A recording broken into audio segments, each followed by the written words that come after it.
欢迎来到巴巴娱乐呀频道，请订阅频道，所以大家不要错过当天最热门的新闻。我们今天的时事通讯包括以下内容：龚俊王星越疯批美人爆火，诚意古偶魅力不减。春花宴是一部难得的男女主角都不是流量明星的新剧，但还是没能逃过原声台词的考验。问题不再出在发音上，而是声线和语调上。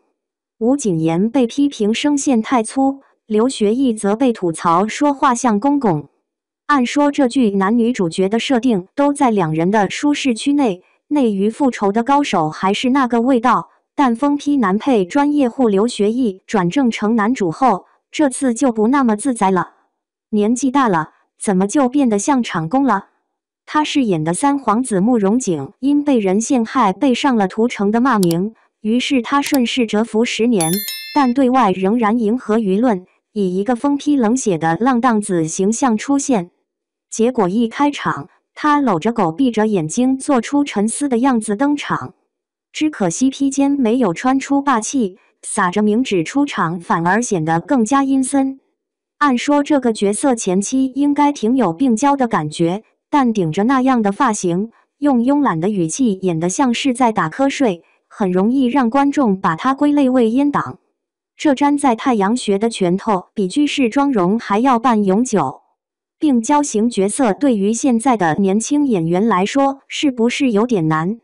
一不小心就容易演得不自然。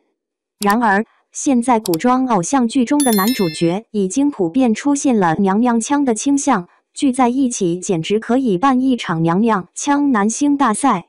如果回溯10年前，娘娘腔的风气就已经在古装偶像剧中盛行。第一个引起争议的代表就是张翰，他穿着撞色丝绸睡衣，用毛笔当眼线笔，画出了4条粗眉，一看就知道这个人不太正常。再看《花千骨》里的6届第1美男沙姐姐，最特别的气质往往只需要简单的披头散发加上美瞳。然而，现在的惊悚风格大多带有一种浓厚的化妆气息。《墨雨云间》中的王星越，画着全剧最精致的眼妆和最长的眼线，阴柔之气几乎都从眉眼中流露出来。穿着红衣，摇着扇子登场，就像复仇剧中突然出现的雨化田。不过这还算符合原著中男主角爱化妆的设定，现在的古装剧男主角大多妆容各异。《柳州记》里的张晚意，脸上抹了厚厚的粉，看起来就像随时要上台表演的旦角。罗云熙被人体彩绘后，好像在他脸上倒了一整盒大地色眼影，整个人看起来暗淡无光。在他本就瘦削的脸庞和身材上，这样的浓重妆容显得过于复杂，这是在用快乐的场景反衬悲伤吗？即使罗云熙的颜值再高，也难以承受这样的妆造。像刘宇宁这样眼睛细长、下巴尖锐、长相带有些阴柔气质的男演员，特别需要妆容和造型的加持。穿上飞鱼服，微微眯起眼睛，就像一个受了委屈后暗自憋屈的太监。更糟糕的是，在一念关山中，他的形象突然变得像老鼠。过紧的头套让他不需要像张翰那样画厚重的眼线，就能勒出4条眉毛的效果，也让他的眼睛显得更加细长和阴柔，成为内娱古装剧中第一个白面书生。因此，当他和刘诗诗拍吻戏时，惊悚程度不亚于看到苏菲和甄嬛合拍大型伦理片《橘子绿》了。而本身长相偏秀气的小生，一旦画上浓妆也难以幸免。比如《云之羽》里的程磊和田佳瑞这对姐妹，被多少人磕成骨科。也是，到了郭敬明的镜头下，哪有不出戏的？可为什么同样是阴柔气质，有的被嘲，有的却被夸？其实阴柔气质大致可以理解为柔弱感和阴气。一方面，柔弱感容易让人联想到低眉顺眼、缺乏传统男性气质的公公形象，人们常用带有贬义的词娘娘腔来形容，实际上是指外表上的柔弱。不适合角色的外形、妆容和仪态，都会加剧这种柔弱感。比如罗云熙从被夸有芭蕾舞功底给古装扮相增添仙气，再到后来对仙气的病态追求，在《长月烬明》里具体表现为喜欢转圈圈，和白鹿打雪仗时要转圈，被网友配上时间煮雨作为背景音乐评价，姐妹嬉戏，甚至连跳海也要转圈，借助惯性把自己旋进海里。更有网友评价，看罗云熙走路，仿佛看到岳不群练完葵花宝典的样子。明明是战神的设定，却穿了一身精致刺绣的飘逸纱裙，行动只能双手提裙摆，走出了踮起脚尖、提起裙边的华尔兹舞步，宛如大小姐娇羞地走出闺阁。看看被夸古装仪态教科书的赵鸿飞上台阶甩裙摆，即使脚步再急促也没失了气势。其实说这么多，并不是说男角色气质阴柔不行，而是演技逻辑的问题。如果柔的不合时宜，有时你都不知道看的是 BG、GL 还是 BL。与军歌里，程毅演一个傀儡扫地，打猎时突然发现女主误闯进山林，这里的反应理应充满戒备和威严，甚至有些被打搅了兴致的愤怒。但他整个姿态太虚弱娇媚了，完全冲淡了身为皇帝的威严。漫不经心地高昂着头，上下打量的眼神倒像是在和女主比美。春花宴里，刘学义演的三皇子装成无意夺权的浪荡子，与陈楚河演的庶出太子搞权谋，却演成了断背山。一个眉目传情，一个会意甜笑，剧情也没说亲兄弟会变成骨科啊。高手过招，眼神拉丝，拉着大哥的手撒娇，本来是想让他放松警惕，结果却把伪装的深沉演成了暧昧的诱惑，大哥眼看就要把持不住。罗云熙饰演的病娇角色，让人怀疑是不是有了单改后遗症。但台烬原本是一个从小因魔胎受尽欺凌的可怜稚子，瘦弱又脆弱，原本以为能重现当年润玉的美貌和悲惨，但看到他被欺凌时的眼神，更像是在自怜而不是委屈。美强惨的魅力在于让观众心疼，但如果沉溺于自怜，就显得有些矫情。霸凌者让他捡起被踩碎的糕点吃下去，正好中了他的计，但这运筹帷幄的眼神怎么看着这么暧昧呢？仿佛对面是他心上人，送来了亲手做的蛋糕，掉在地上也吃得心甘情愿。这种眼波流转间的情感，小时候在女妖精看唐僧的眼神里也见过。看来看啥都深情对内于小生来说并不是什么好的营销词，确实容易引起误会。其次，场公的形象带有一定的权势和武力值，代表城府，狠辣、诡诈，自带高段位玩家的压迫感，有一种致命而迷人的危险气息。不过，有的演员演得并不聪明，比如《宁安如梦》里的张凌赫，故意装出阴险的样子，把疯批男主演得像小人得志的宦官，嘴角一撇，眼睛一斜，透出一股大佐的味道。有的则把阴气演成了轻浮。《长月烬明》里，女主跳舞被认出来后，罗云熙那嘴和手不知该往哪放的反应，显得猥琐且沉不住气。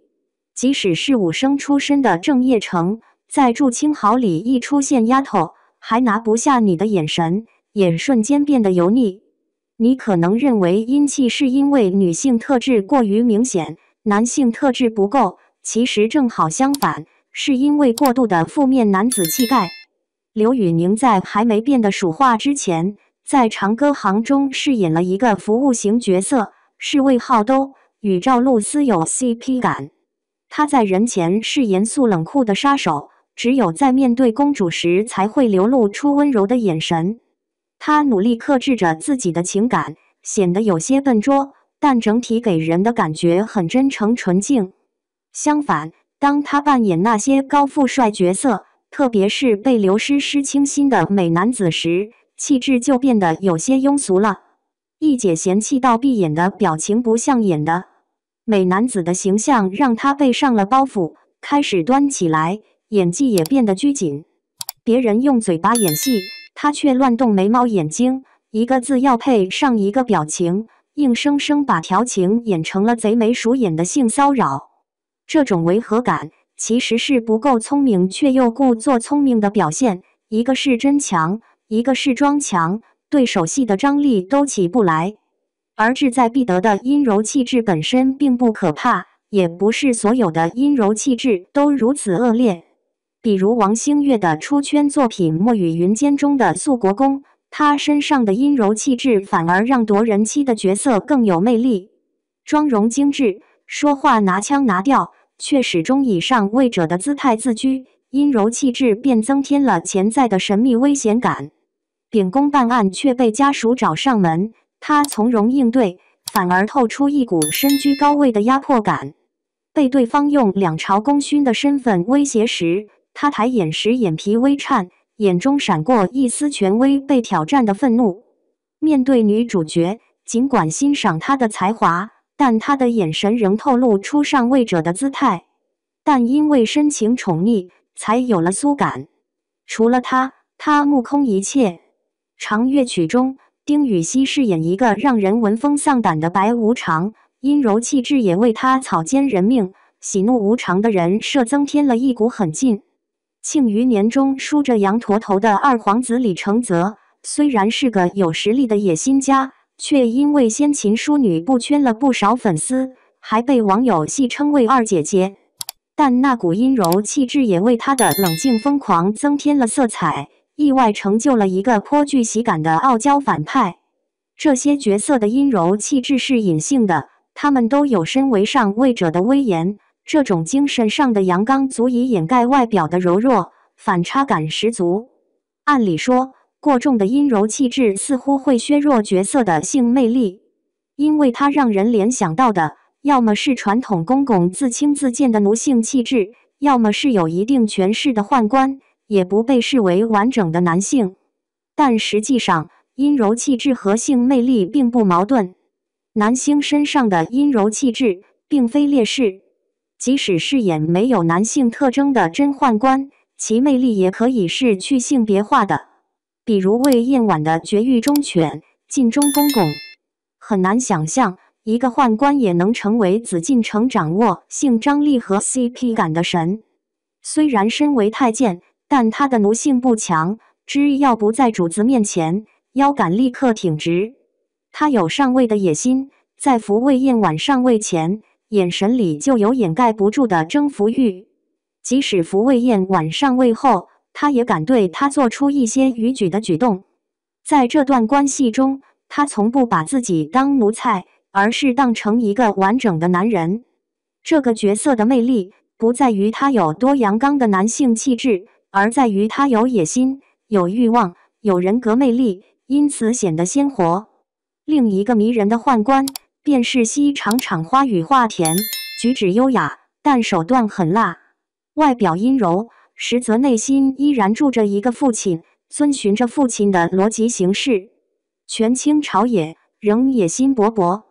他的阴柔气质使他身上存在一种强烈的动物感，充满危险和野性。即便是真宦官，也有很强的气场和力量感，不因身体缺陷而虚弱。近年来，阴柔型 King 男主更容易受欢迎。内娱很多小生的阴柔气质成了一种融合了男女气质的新时代审美，许多角色反而需要这种刚柔并济的气质。除了前面提到的小报的王星越，更早些的还有龚俊的温客行。一个男性角色，但很多人对他的喜爱却往往称呼他为疯批美人。到了《长相思》中的涂山璟，我们更愿意看到的是在一个男性角色身上对女性气质的完美融合。